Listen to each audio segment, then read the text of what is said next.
मैंने देखी फिल्म दिली मद्रासी, हिंदी में जिसका नाम दिली मद्रासी है, लेकिन तेलुगु में इसका नाम सिर्फ मद्रासी है, जिसके लीड रोल में शिवा कार्तिकेयन, रुक्मणी प्रशांत और विद्युत जाम्बाल। सच बताओ मैं सिर्फ शिवा कार्तिकेयन और विद्युत जाम्बाल को जानता हूँ, क्योंकि मैंने इनकी पहले भी कोई फिल्में देखी और तुम विद्युत जाम्बाल को नहीं जानते। तो इन्होंने बॉलीवुड में भी कई फिल्में बनाई है, जिसमें कमांडो जैसी फिल्म इनकी काफी ज्यादा चली है। अब फिल्म कैसी है इसके बारे में जानने से पहले चलो थोड़ी सी इसकी कहानी पे नजर डालते हैं, जहाँ पर दिखाया जाता है रघु नाम के एक कैरेक्टर को, जो कि अब खुद सुसाइड अटेम्प्ट करना चाहता है, जो कि हाईवे एक फ्लाईओवर के ऊपर खड़े होकर नीचे कूदने वाला होता है। तो नीचे लोगों की भीड़ खड़ी हो जाती है, लेकिन वो लोग उसे बचाने की बजाय सिर्फ एक ही काम करते हैं, जो कि रियल लाइफ में तुम और हम करते हैं, मतलब मोबाइल लेके वीडियो बनाना इंस्टाग्राम के लिए और यूट्यूब के लिए शॉर्ट्स बनाना। लेकिन उसकी किस्मत इतनी खराब होती है कि वो जैसे ही फ्लाईओवर से कूदता है, लेकिन वो सुसाइड क्यों करना चाहता है, क्योंकि उसका रीजन ये है कि उसकी एक गर्लफ्रेंड है जिसका नाम है मालती, तो वो उससे छोड़ के चली गई है और जिसके कारण वो अब उसके बगैर नहीं जी सकता है। तो इसलिए वो मरने जाता है, क्योंकि वो उसे इतनी ज़्यादा पसंद है कि उसके लिए वो जान भी दे सकता है, तो वही अब देने जा रहा है। लेकिन जैसे ही वो कूदता है तो वो एक लोहे की पाइप में अटक जाता है और नीचे जमीन पे आके हल्का सा गिरता है,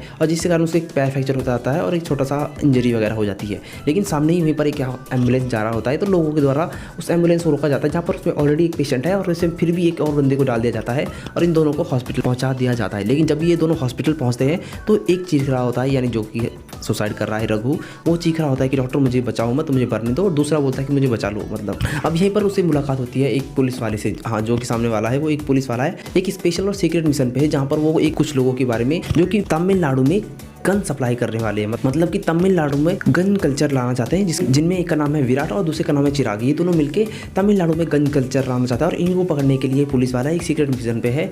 तो वहीं पर अपनी रघु की इससे मुलाकात होती है और वो जब क्योंकि मरने वाला है, तो अब इन दोनों ने, मतलब ये चिराग और जो विराट है, इनका एक फैक्ट्री है जहाँ पर केमिकल वगैरह के काम होते हैं, मतलब एकदम ही खतरनाक जगह, जहाँ पर सिर्फ अंदर जाने के लिए एकदम खतरनाक सिक्योरिटी वगैरह लगती है और उसे जाने और आने तक के लिए एक अलग से पास कोड बनाया जाता है और वो हर रोज़ चेंज होता है, चाहे वो सुबह का टाइम हो या शाम के टाइम। तो वहीं पर पुलिस वाले को जाना है, लेकिन अब वो पुलिस वाले जा तो सकते हैं और वो पुलिस वाला किसी की जान का रिस्क नहीं लेना चाहता, तो वो रघु को बोलता है कि क्योंकि तुम मरने ही वाले हो। नहीं, ऐसे नहीं बोलता यार। तो होता यूँ है कि वो दोनों जैसे एक बार वॉक में चल रहे होते हैं, मतलब पहाड़ बिल्डिंग के सबसे टॉप पे घूम रहे होते हैं। अब क्योंकि वो पुलिस वाला तो जा सकता है और ये बंदा पढ़ना चाहता है, तो चुपके से निकल जाता है। तो वहाँ पर जा ही रहे होते हैं और वो बंदा, मतलब अपना पुलिस वाला, वो तो नीचे आ जाता है, लेकिन वो दूसरा वाला आता नहीं है, वो नीचे कूद जाता है। लेकिन उससे के साथ वहाँ भी खराब होती है, वहाँ पर साइड के खंभों के तारों में फंस जाता है और वो लटक के नीचे ही वापस आ जाता है, मतलब डॉक्टर द्वारा उसे फिर से बचा लिया जाता है। अब वो बच जाता है, तो यहाँ पर वो पुलिस वाला उसे बोलता है कि अब तुम, क्योंकि तुम मरने ही चाहते हो, तो तुम मेरा एक छोटा सा काम करके क्यों ना मरो। तो कि वो बताता है कि हाँ, एक सीक्रेट मिशन पे है, उसके साथ ये होता है और वो उसे वहाँ पर भेजना चाहता है। और वो रघु भी बोल देता है ठीक है मैं मरूंगा ही, तो मैं 2 दिन बाद ही क्यों ना सही। तो उसी के लिए वो रघु को तैयार कर लेता है और ले जा रहा होता है। अब क्योंकि वो जैसे ही इस मिशन के लिए तैयार होते हैं, अपना रघु भी तैयार होता है, तो पुलिस वाला अपने कुछ बंदों को बोल देता है कि मुझे इसके बारे में सारी बातें जाननी है। तो उन्हें पता चलता है, तो कुछ पुलिस वाले उसके पास्ट के बारे में जानने के लिए निकल पड़ते हैं। तो पता चलता है उन्हें कि ये रघु एक डिल्यूजन पेशेंट है, मतलब इसको एक तरह की बीमारी है, क्योंकि इसकी फैमिली की बहुत सालों पहले, उसके बचपन में, मतलब अभी से 15 साल पहले डेथ हो चुकी है, और जिसके कारण वो डेथ उसके ठीक आंखों के सामने हुई थी और वो उनमें से किसी को बचा नहीं पाया था। तो इसी कारण इसमें एक छोटा सा डिल्यूजन नाम की बीमारी पैदा हो जाती है। अब चलो जानते हैं थोड़ी सी माधवी की कहानी को। तो माधवी की कहानी, माधवी या मालती जो भी है, मतलब रुक्मणी प्रशांत का रोल के बारे में, चलो जो भी नाम हो, हम मालती के नाम से जानते हैं। तो मालती के सामने एक बार कुछ लोग एक आदमी को लूट रहे होते हैं, क्योंकि उसके पास पैसे होते हैं और उसके भाग रहे होते हैं, और उसके पीछे कुछ लोग पड़े भी होते हैं। और लेकिन वो लोग क्या करते हैं कि कुछ पैसे निकाल के लुटा देते हैं, जिस कारण पब्लिक में लोग पैसे चुनने लग जाते हैं और वो निकल पड़ते हैं। वहीं पर अपने हीरोइन उनसे बचाने की कोशिश करती है, लोग किसी को ध्यान नहीं देते, वो उससे पैसों से मतलब है। और लेकिन अपना हीरो वहीं पर कूद के आता है और उससे पिताजी बोल के बचाता है और सभी लोगों से पैसे इकट्ठा करके उसको वापस दे देता है। और वहीं पर वो लड़की को उसके बारे में पता चलता है, लेकिन वो अपना हीरो यानी रघु ऐसा खतरनाक काम करता है कि वो 2 लोगों को, एक आदमी को बचाने के चक्कर में 4 लोगों को नुकसान पहुंचा देता है। तो वहीं पर अपनी मालती की मुलाकात अपने रघु से होती है, लेकिन उस दौरान वो रघु को एक भूसा भी जल देती है और वहाँ पर उसके दांतों में कुछ प्रॉब्लम हो जाता है, जिस कारण वो पहुंच जाता है डेंटल हॉस्पिटल। और वहीं पर अपने रघु की मुलाकात फिर से दोबारा से उससे होती है, क्योंकि जो मालती है वो एक डेंटल की पढ़ाई कर रही है और वहाँ पर वो उससे मुलाकात फिर से हो जाती है, जिसके कारण वो धीरे धीरे पास आने लगते हैं। लेकिन एक दिन क्या होता है कि बहुत सारे लोगों का एक्सीडेंट हो जाता है, जिस कारण मालती को वहाँ पर टाइम नहीं मिल पाता उसके रघु से मिलने जाने के लिए। तो रघु को बोलती है कि ये काम करो, तुम एक बोतल पानी लेके मेरे पास आ जाओ। लेकिन रघु जैसे वहाँ जाता है तो उसके दिमाग में आता है कि जो जिसको भी चोट लगती है उसको अपनी बुआ, बहन, भाई, चाचा, ताऊ किसी न किसी से जोड़ के उनको एडमिट करा देता है। लेकिन अपनी मालती जब उसका ये रिएक्शन देखती है तो उसे कुछ अजीब सा लगता है और वो उसी आदमी के घर पहुंच जाती है जिसे रघु ने बताया था, वो पैसे वाला आदमी।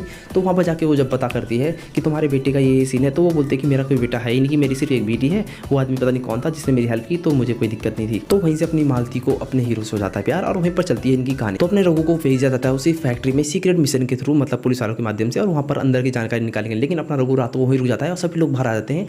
और पर गार्ड वालों को ये पता चल जाता है कि हाँ भाई सभी लोगों में से एक बंदा अंदर ही है, जिसे ढूंढने के लिए कुछ लोग अंदर चल पाते हैं। उनसे अपना हीरो भी मुलाकात होती है। अपने हीरो उसी दौरान अपने विद्युत जामवाल से मिलता है जिसका नाम है विराट, और वहीं पर उन दोनों की मुलाकात के दौरान मुलाकात भी होती है और अपना विराट होते होते बच जाता है। और वहीं पर हो जाता है इंटरवल के बाद की कहानी बड़ी ही खतरनाक है, जहाँ पर दिखाया जाता है कि एक साइको। तो फिल्म की मेन जो स्टोरी जानने वाली है वो सिर्फ यही है, मतलब सिर्फ हाफ इंटरवल तक। उसके बाद की कहानी के बारे में तुम्हें वही पता होगा कि हाँ भी अब उसके बाद उसका दूसरा दोस्त होता है, वो उसकी गर्लफ्रेंड उठा ले जाता है और उसके बाद उसे धमकी देता है कि मैं उसे मार डालूंगा, क्योंकि जो भी है। तो कुछ इसी तरह की कहानी आगे बढ़ती रहती है। मतलब एक प्रकार से अपने विद्युत जामवाल भी अंत तक बचाते हैं, उसे पूरी तरह से मार नहीं जाता है, लेकिन वो हॉस्पिटल के बेड पर पड़ा होता है। लेकिन उसका दूसरा दोस्त उसकी गर्लफ्रेंड को भी उठा ले जाता है, यानी रघु की गर्लफ्रेंड को, और दोनों आपस में लड़ते भी हैं। और वहीं पर पुलिस वाले जब यह केस कर रहे होते हैं तो वो उनके बस का तो होता नहीं है, लेकिन रघु एक ऐसा खतरनाक मेंटल पेशेंट है जिसके कारण उसे जो भी घायल दिखता है वो उसे बचाने के लिए कुछ भी या किसी भी हद तक जा सकता है। और लेकिन जब वो मालती से प्यार करता है तो वो मालती के लिए अपनी जान भी देने को तैयार है, तो जान ले भी सकता है। अब जब क्योंकि उसे पता चल जाता है कि मालती उसकी ज़िंदगी में वापस आ जाती है और पुलिस वालों को हेल्प भी करता है और साथ ही साथ उस केस को सुलझाने की कोशिश भी करता है और गन कल्चर को अपनी तमिलनाडु में फैलने से बचाता भी है। मतलब फिल्म की कहानी एकदम बहुत बढ़िया है, लेकिन इसमें 2-4 गाने की वजह से फिल्म बहुत लंबी खींच जाती है। मतलब 2 घंटे 40 मिनट की, हाँ मतलब 2.5 घंटे से ज़्यादा पार चल जाती है। फिल्म की स्टोरी में थोड़ा बहुत ब्रेक लगाया जा सकता था, लेकिन कई जगहों पर उसे थोड़ा सा कम किया जा सकता था।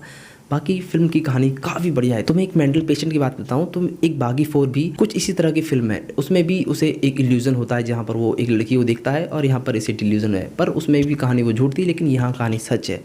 और उसी कारण रघु अपने एक प्यार के चक्कर में पूरे तमिलनाडु को बचा लेता है। फिल्म में कहानी कुछ इसी तरह से। फिल्म का डबिंग वगैरह भी काफ़ी बढ़िया है और उसके म्यूज़िक वगैरह भी काफ़ी अच्छा लगता है सुनने में। और बाकी को फिल्म को जिस तरह से प्रेजेंट किया गया है, मानना पड़ेगा कि अगर विद्युत जामवाल जैसे विलन के सामने किसी हीरो को खड़ा कर दिया जाए तो उसमें हीरो को उसके बराबर पहुंचने के लिए सच में एक मेंटल पेशेंट ही बनना पड़ेगा, जो लड़े तो बिना दिमाग के, ताकि सिर्फ विद्युत जामवाल को वो रोक सके। क्योंकि फिल्म के अंत में भी यही देखने को मिलता है, जहाँ पर अपना हीरो विद्युत जामवाल रोकने के लिए बहुत कोशिश करता है लेकिन रोक नहीं पाता। लेकिन होता ही है कि अपना हीरो तो हीरो ही होता है, विलन को तो एक दिन जाना ही होता है। बाकी मुझे तो ये फिल्म बहुत अच्छी लगी। तुम्हें कैसी लगी तुम चाहो तो मुझे कमेंट बता सकते हो। तुम्हें कैसी लगी तुम चाहो तो मुझे नीचे बता सकते हो। बाकी वीडियो पसंद है तो वीडियो को लाइक, चैनल को सब्सक्राइब।